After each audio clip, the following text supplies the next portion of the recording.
Mes amis, je reçois Jean-Paul Breguely. Regardez comme il est beau. Il est là. Vient d'écrire L'école à deux vitesses. Et en fait, je voulais l'interviewer pour lui parler des méthodes pédagogiques, pour qu'il nous parle des méthodes pédagogiques, parce qu'il propose un livre avec des constats, des diagnostics, mais aussi des solutions. Et c'est des sujets qui vous intéressent, je le sais. Il va nous en parler. Jean-Paul, vous parlez de la formation des élites et notamment de la culture de l'obéissance chez les élites. Qu'est-ce que vous pouvez nous en dire? Alors, partons de constats précis qui ne sont pas faits par moi, qui sont faits par le jury de l'ENA chaque année depuis quasiment une décennie, constatant que les candidats, y compris les candidats qu'ils acceptent, manquent totalement de culture, ont une imagination nulle et une culture de l'obéissance absolument cheville au corps. Pas de quoi s'en étonner d'ailleurs, puisqu'après tout, ces énarques sont justement ceux qui nous gouvernent à travers la promotion Léopold Sédar Senghor et quelques autres. Bien, c'était la même chose à l'époque de Hollande, Ségolène Royal, Dominique Villepin, etc. La Les, fameuse promotion la Voltaire. première, voilà, l'ENA de façon générale nous envoie non pas ses meilleurs produits, mais ses produits standardisés qui optent donc pour des solutions standardisées. En ce qui concerne l'école, les solutions standardisées, ça a été l'application à l'école française des critères de l'Europe tels qu'ils avaient été définis lors du protocole de Lisbonne en 1999-2000, c'est-à-dire le socle de savoir et de compétences mis en Socle place, commun de compétences. commun de compétences mis en place par François Fillon. C'était, alors il faut bien comprendre une chose, c'est que savoir et compétence sont deux notions qui sont en fait antagonistes. La compétence, c'est un devenir, en quelque sorte, le savoir, c'est un état. Hein. Euh, on peut mesurer des savoirs, la compétence, elle est toujours en train de s'accomplir. Nous-mêmes, d'ailleurs, cher Eric, nous sommes en permanence en voie d'acquisition de compétences nouvelles, etc. Et par ailleurs, nous avons des savoirs. Donc l'école est devenue assez largement le, la fabrique de 10% d'enfants d'élite autoproclamés, destinés à renouveler l'emprise de leurs parents sur le système, ce qu'on appelle globalement la caste, et 90% de crétins malgré eux, en quelque sorte, destinés à être ubérisés des pieds à la tête. Bon, qu'est-ce qu'on peut faire? Tout le problème, c'est que tous les critères, depuis plus de 40 ans, sont des critères quantitatifs. La massification, par exemple, hein, qui a eu lieu à partir des années 70 avec le collège unique, etc., était un critère purement quantitatif. Comment mettre du qualitatif dans ce quantitatif? Les syndicats ne veulent pas en entendre parler. Gabriel Attal a fait des propositions qui suivent exactement ce que je dis dans mon livre, hein, qui a paru 2 mois avant ces propositions sur la fin du collège unique, etc. Parce que tout ce qu'ils voient, c'est le nombre d'élèves par classe, l'augmentation de 2% des salaires, le nombre d'adhérents de plus en plus grand, etc. C'est-à-dire là, toujours du quantitatif. L'une des solutions, c'est de relancer au collège unique, de créer des classes de niveau avec un nombre d'élèves inversement proportionnel au niveau. C'est-à-dire que vous pouvez gérer 40 élèves d'un très bon niveau, mais vous ne pouvez pas en gérer plus de 12 d'un niveau très insuffisant. Créer des passerelles d'ailleurs entre les niveaux, mettre de l'animation, mettre du mouvement dans un corps mort qu'on appelle l'éducation nationale. Alors, est-ce que mettre du mouvement, ça signifie, d'une façon ou d'une autre, mettre de, de l'évaluation au mérite dans le déroulement des carrières? Alors, ce serait une solution. C'est extrêmement difficile à mettre en œuvre parce que ceux qui vont évaluer, c'est-à-dire le corps de l'inspection, devraient eux-mêmes être évalués et être évalués à la baisse, 9 fois sur 10. Parce que, je rappelle, un inspecteur, sa définition la plus simple, c'est quelqu'un qui depuis 15 ans n'a pas vu d'élève. Hein, donc, il faudrait, pour chaque enseignant, avoir une évaluation début d'année, une évaluation en fin d'année et savoir si en un an il a été capable de faire passer ses élèves de A à B ou de A à X. Voilà. C'est le seul critère parce que vous comprenez bien que les profs qui sont actuellement désignés comme les meilleurs, ce sont ceux qui opèrent dans de bons établissements avec de bons élèves où il n'est pas extrêmement dur d'avoir des résultats. Et mercredi. Reprenez la question. Alors, ce qui va intéresser quand même les gens, parce qu'aujourd'hui les gens sont perdus, Jean-Paul. Concrètement, q pour les gens qui ont un enfant de 10, 11 ans, ou même peut-être plus jeune, qu'est-ce que, à co comment ils peuvent savoir que leur enfant a été quand il à quels critères, je vais le formuler comme ça, ils peuvent se dire: «À 18 ans, il faut que mon enfant ait atteint tel ou tel niveau, sache telle ou telle faire telle ou telle chose», pour qu'ils se disent que les parents puissent se dire: «J'ai fait mon travail de parent et mon enfant est bien élevé». Alors, c'est pas comme ça qu'il faut procéder. Moi, mon slogan, c'est amener chaque enfant au plus haut de ses capacités. Étant entendu que, contrairement à ce que pensait le gouvernement Hollande quand il crée un ministère de la réussite scolaire, euh, ils n'ont pas tous le même niveau. Voilà, je suis désolé, hein, c'est comme ça, c'est la chair de votre C'est-à-dire chair, qu'il y en a mais qui arriveront bien et d'autres pas. il y en a qui arriveront bien, d'autres qui arriveront ailleurs, ou différemment. Ils ne seront pas tous polytechniciens, si tant est qu'être polytechnicien soit un objectif, intéressant dans la vie. Donc il s'agit d'où ma proposition, par exemple, de cesser de penser en termes de bac comme, et terminale en quelque sorte, hein, mais de penser en termes de certification. Vous savez, comme il existe des certifications en langue en université, avoir des certifications en maths, en français, en histoire, en physique, etc., de façon à aider l'élève dans la voie dans laquelle il est le meilleur, véritablement. On supprime le bac, qui ne sert absolument plus à rien, sinon à dépenser 900 millions d'euros par an, pratiquement, et à annuler 1 à 2 mois de classe entre mai et juin. On supprime le bac, on a comme ça un certificat de fin d'études, en quelque sorte, et on laisse Parcoursup décider. Quant aux parents, ce qui compte, c'est qu'ils se renseignent sur euh, à condition que les établissements aient une vraie autonomie pédagogique, qu'ils se renseignent sur le projet d'établissement. Ça commence dès les petites classes. Euh, dans notre école, on apprendra à l'enfant à vivre en société, à s'égayer, à planter des tomates, etc. Ou bien dans notre école, on apprendra à l'enfant à apprendre à lire en méthode alpha-syllabique. Voilà. C'est là-dessus qu'ils peuvent se déterminer. C'est pas vrai. Donc, il faut que chaque parent se renseigne véritablement, demande aux enseignants. Alors, évidemment, ça suppose que les enseignants aient une autonomie pédagogique bien au-delà de ce qu'elle est actuellement. C'est-à-dire? Ben, je plaide à la fois pour des données, comment dire, une direction jacobine. Voici quels seront l'étendue des programmes. Mais alors là, les programmes vus d'une façon absolument encyclopédique.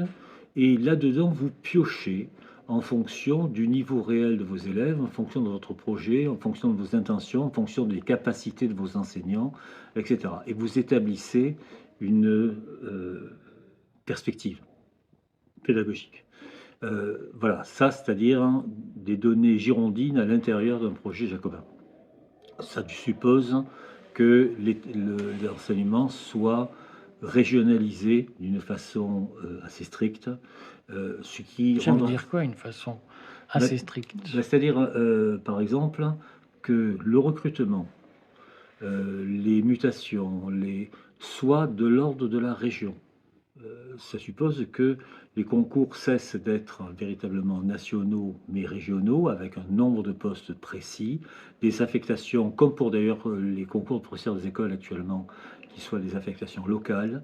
Je rappelle qu'actuellement, l'un des faits qui amène les étudiants à hésiter d'entrer dans la carrière, c'est le fait qu'ils seront probablement nommés à 800 kilomètres de chez eux, dans une région parisienne obscure et hostile. Hein. Euh, et encore, ça, c'est condition optimale. Bon, et dans lequel Mais d'autres. inversement, les Parisiens qui vivent en région obscure peuvent se dire: «J'ai envie de candidater parce que j'ai une chance de me retrouver à Nice ou Non, mais à ils ont qu'une, Dunkerque». non, ils ont qu'une chance. S'ils viennent de la Seine-Saint-Denis, ils crèveront en Seine-Saint-Denis. Voilà. À tel point qu'il y a 5 6 ans, on avait fait un concours réservé aux zones nord de Paris, à condition qu'ils ne postulent que pour la zone nord de Paris. C'est-à-dire, en clair, vous êtes né dans le ghetto, vous êtes allé à l'école du ghetto et vous enseignerez dans l'école du ghetto. Ça donne beaucoup d'espoir, je pense, de façon générale. Non, non, on ne va jamais dans des académies du style Nice, etc., parce que ce ne sont pas des académies déficitaires. Ce sont au contraire des académies très demandées, souvent par des fins de carrière, etc. Vous avez surtout des vieux qui enseignent à Nice. Vous voyez, les jeunes sont bombardés en Seine-Saint-Denis. C'est pas Il est évident que c'est totalement dissuasif, ne serait-ce qu'en termes de loyer. Vous voyez, quelqu'un qui est, contrairement à ce que croient beaucoup de gens, les loyers en Seine-Saint-Denis sont encore bien plus élevés qu'à Nice. Or, quand vous gagnez 2 000 € par mois, vous pouvez toujours vous brosser pour vous loger à ce moment-là, à part dans une cage à poules. Bon, il faut donc totalement régionaliser, voire même peut-être départementaliser le recrutement, créer la possibilité d'embaucher et de débaucher les gens en fonction du fait qu'ils donnent ou ne donnent pas satisfaction, en finir probablement avec la notion même de fonction publique. Voilà. Ça Ça veut s'appliquerait. dire quoi concrètement? Concrètement, vous arrivez avec des diplômes, vous vendez votre expérience ou votre bonne volonté, on vous recrute, vous faites preuve de l'expérience et de la bonne volonté, vous implantez, vous êtes si possible rémunéré en fonction justement de vos performances. Alors, moi, je crois tout à fait à la notation non plus à l'ancienneté, parce que qu'est-ce que ça signifie de gagner davantage sa vie sous prétexte qu'on a 50 ans au lieu d'en avoir 25? C'est-à-dire que est-ce qu'on est plus compétent à 50 ans dans un métier pareil? Vous voyez, alors que souvent, très souvent même, on est totalement essoufflé à ce moment-là. Donc, il faut absolument que chacun soit rémunéré en fonction de son travail effectif par rapport à des élèves réels. C'est-à-dire que arriver à passer de A à B avec des élèves en très grande difficulté, c'est aussi méritoire que de passer de A à Z avec d'excellents élèves. Il faut bien le voir comme ça. Hein. Et ça signifie également que le corps d'inspection qui existe doit être repensé, remodelé, voire totalement changé, de façon à ce qu'on sache évaluer des gens en fonction d'un travail réel et non pas, comme ça se fait actuellement, en fonction de critères idéologiques ex cathedra, c'est-à-dire ceux fournis par les ex-UFM, SP, INSPE, etc. Que de choses barbares. Toutes sortes de choses barbares qui vous renvoient. J'ai reçu un courrier il n'y a pas très longtemps d'un agrégé qui est un stage, donc d'un master MEF, et on les amène à ramper dans l'herbe de l'INSPE au son d'un triangle de façon à se mettre dans le point de vue de l'élève. Voilà. Était-ce bien la peine de passer des concours compliqués? Vous voyez, Est-ce qu'on a besoin de passer des concours compliqués pour être un bon enseignant? oui, en fait, les élèves ne respectent véritablement qu'une chose, c'est le savoir. C'est-à-dire que, alors, tout dépend de la façon dont vous assénez ce savoir, mais ils réalisent très vite qu'ils ne savent pas, même maintenant où les réseaux sociaux leur font croire qu'ils peuvent donner leur grain de sel sur à peu près n'importe quoi. Mais ils comprennent très vite que, voilà, face au savoir, regardez en maths par exemple, ce que ça peut donner, face au savoir, ils ne peuvent rien faire, véritablement. Donc, ils respectent le savoir, mais pour traiter un programme, mettons un programme de, je sais pas, de sixième, il faut en savoir infiniment plus que le programme de sixième. Pour apprendre à un élève de CM1 à bien gérer les 4 opérations de base, parce que maintenant c'est au niveau CM1, CM2 qu'on finit d'apprendre les 4 opérations de base. Autrefois c'était au CP. Il faut connaître les mathématiques véritablement. Je rappelle que depuis quelques années, on recrute une très grande majorité de professeurs des écoles parmi les apprentis psychologues, les apprentis sociologues et les apprentis je m'en fichistes, et ils ne savent ni enseigner les maths, ni enseigner le français, ni enseigner l'histoire. Là, ils ont des vues purement extérieures, finalement, sur la matière humaine à laquelle ils sont confrontés. Donc, Comment ça et- s'explique que finalement on manque de bons enseignants en eh bien, mathématiques? enfin, là, je ne vais pas vous apprendre que Si, si, les gens qui sont très apprenez-moi. très bons vont ailleurs. Voilà, ils vont ailleurs, d'abord parce que c'est très mal payé, ensuite parce que, on est en butte à l'agressivité des élèves d'un côté et de leurs parents de l'autre côté. «Comment vous avez mis une mauvaise note à mon fils?» Vous «Excusez-vous en tout de avez suite». connu, vous en avez connu, vous, dans votre carrière, des parents qui venaient vous dire ça? Oui, qu'il fallait un peu remettre à leur place, hein, en leur expliquant que l'élève ne faisait que refléter la nullité de ses parents. Voilà, Ils le vivaient comment, les parents, quand vous disiez ça? bah, c'est-à-dire, tout dépend de la façon dont on le dit. Quand on le dit dans le style couvercle de sous-marin qui se ferme, ils sont un peu sidérés, mais c'est un fait. Voilà, et de toute façon, c'est la réalité du métier. C'est-à-dire que les élèves que nous avons en face arrivent avec des tonnes de préjugés, d'idées reçues, de clichés, etc., qu'ils ont hérités de leur environnement le plus proche. 9 fois sur 10 parental, plus les copains, plus les réseaux sociaux, etc. Euh, il y en a bien qui arrivent avec l'idée que la Terre est plate. Vous voyez, 25% d'après les derniers chiffres. Euh, donc, il faut remettre ça en place.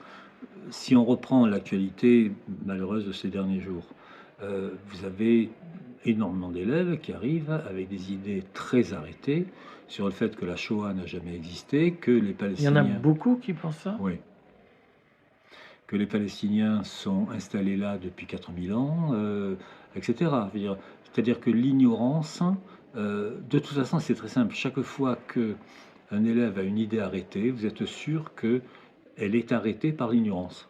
Voilà, c'est une règle. Puisque le savoir, par définition, c'est ce qui sème le doute. Euh, L'élève vous expliquera que Dieu, Allah, enfin qui vous voulez, a créé l'homme, et ça s'est passé dans le nombre de jours. Moi j'avais un exemple, je donne un exemple par exemple, pour contrarier ça, je leur dis voilà, il y en a combien parmi vous ont encore des dents de sagesse?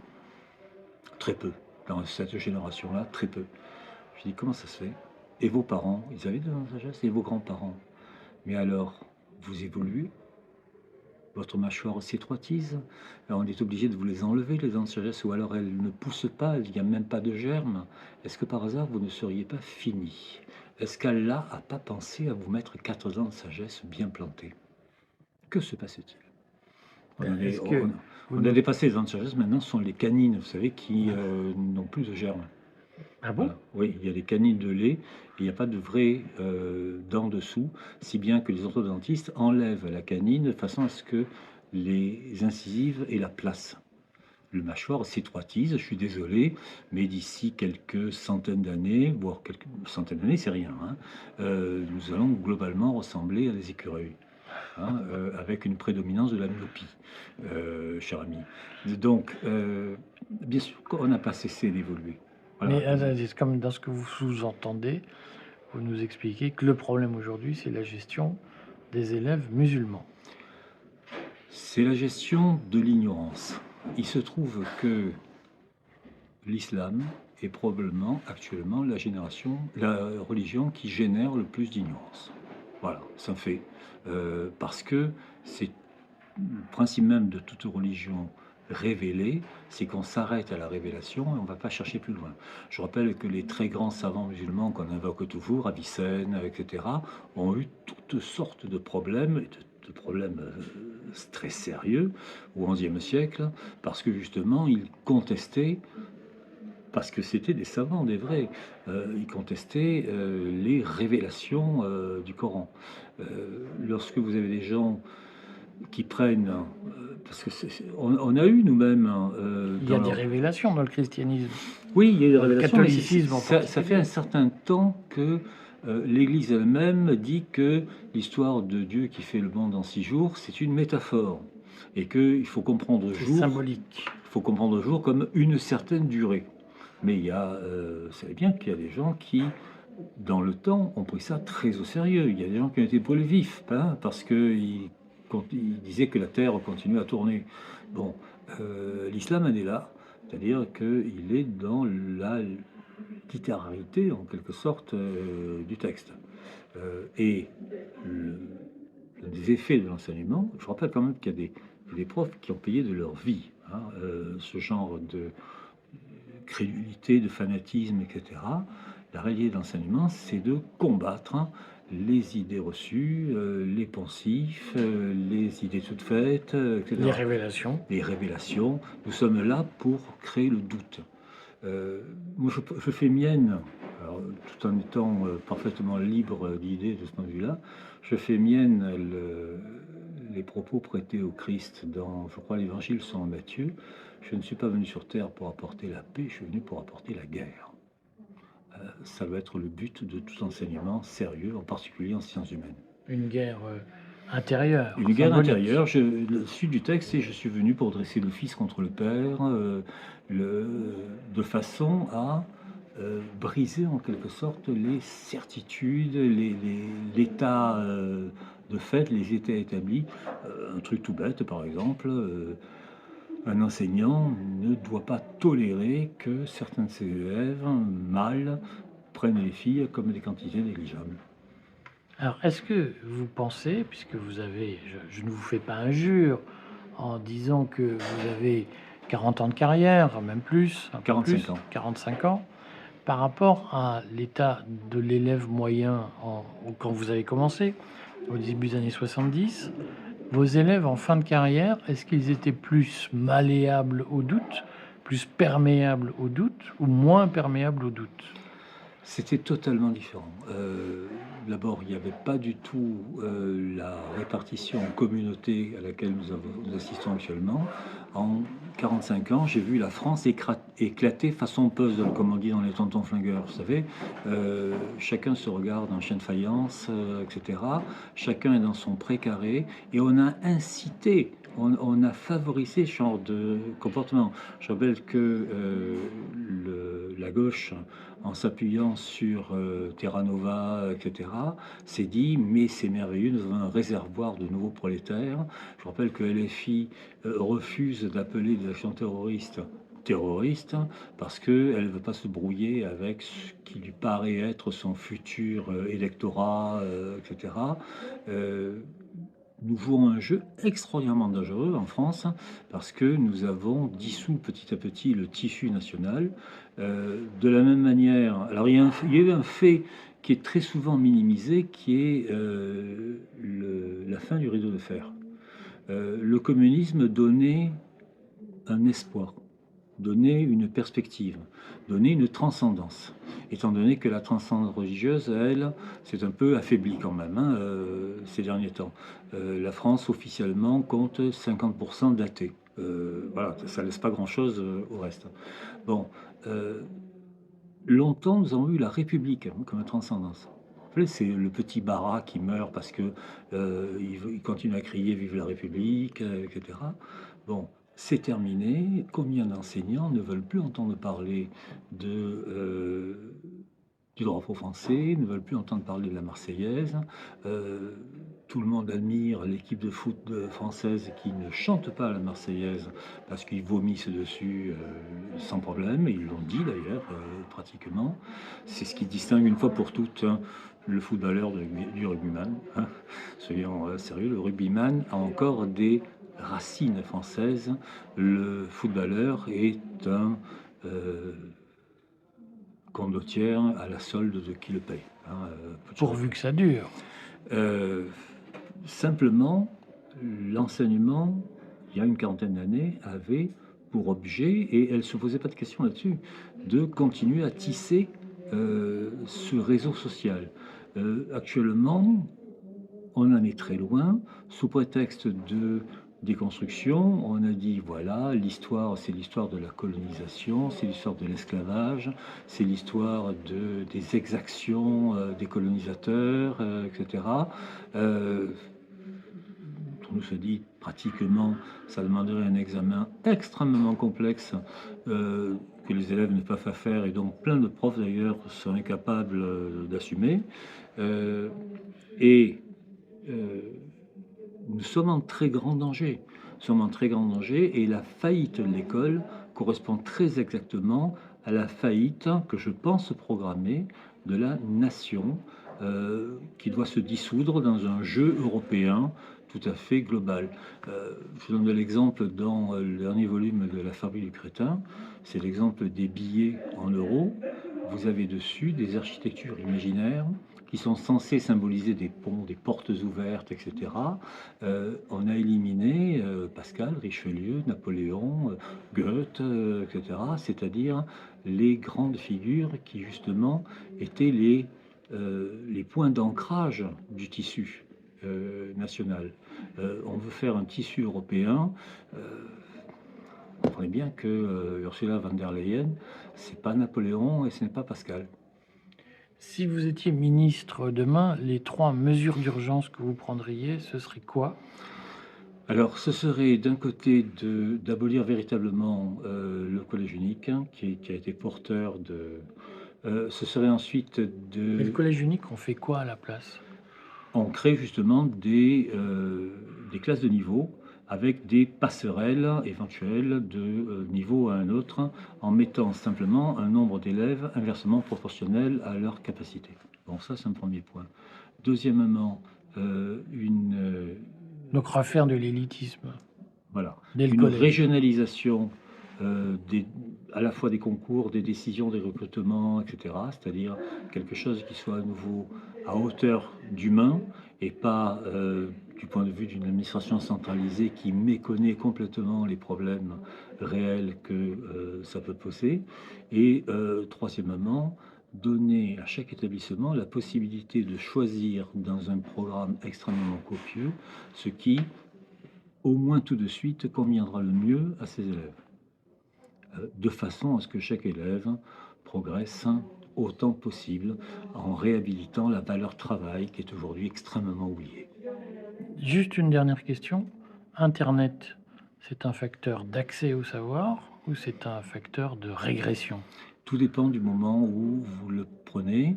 Quand vous mettez, je vous rappelle, c'est un exemple qui a été donné des milliers de fois, les ingénieurs de la Silicon Valley inscrivent leurs enfants dans des écoles où on utilise en fait d'Internet du papier et un crayon. Hein. Ils savent très bien que avant, on va dire 16 ans, ça ne sert absolument à rien. Si vous imaginez un élève de 6e qui, au programme, a l'Égypte ancienne, on lui demande de faire une exposition sur les pyramides. Alors, allez sur la page pyramide, P-I-R-A-M-I-D-E. Internet est très sympa, ils vous mettent PY quand même. Hein. Et résultat vous avez la fiche Wikipédia sur les pyramides, mais qui est inaccessible à un gosse de 6e. Vous avez des programmes immobiliers sur les pyramides de Colincourt ou je ne sais trop où. Et vous avez immédiatement des sites conspirationnistes sur ce sont les extraterrestres qui ont fabriqué les pyramides et depuis peu les idioties de Maître Jim sur le fait que c'était des relais électriques à l'époque où l'Afrique dominait le monde. Voilà. Comment est-ce que l'élève de 12 ans peut faire le tri? Internet n'a d'intérêt qu'à partir du moment où on peut faire le tri. Je me suis amusé en classe préparatoire à donner à mes étudiants la possibilité, dans un devoir sur table, 6 heures, d'utiliser tout moyen informatique à leur disposition. Eh bien, les résultats étaient bien pires que lorsqu'on leur interdisait de les utiliser parce qu'ils n'arrivaient pas à se dépatouiller de la somme d'informations. Le problème d'Internet, c'est le tri. Hein, et le tri ne vient qu'à partir du moment où vous maîtrisez complètement déjà le savoir via ce vecteur très ancien qu'on appelle le papier. Bon, conclusion, vous êtes pessimiste sur l'avenir du système éducatif. Disons que je ne suis pas très optimiste, mais je suis dans la position très inconfortable de Cassandre, vous savez, je sais que je dis la vérité et je sais que ceux qui m'écoutent ne savent pas que c'est la vérité. Merci, Jean-Paul et puis, les spectateurs seront heureux d'entendre les petites musiques et du lycée, Thiers, Thiers, où nous sommes acquis, où vous avez enseigné, vous avez fait vos études et puis vos sonneries téléphoniques aussi. À bientôt. c'était du vrai. Ah, merci à vous.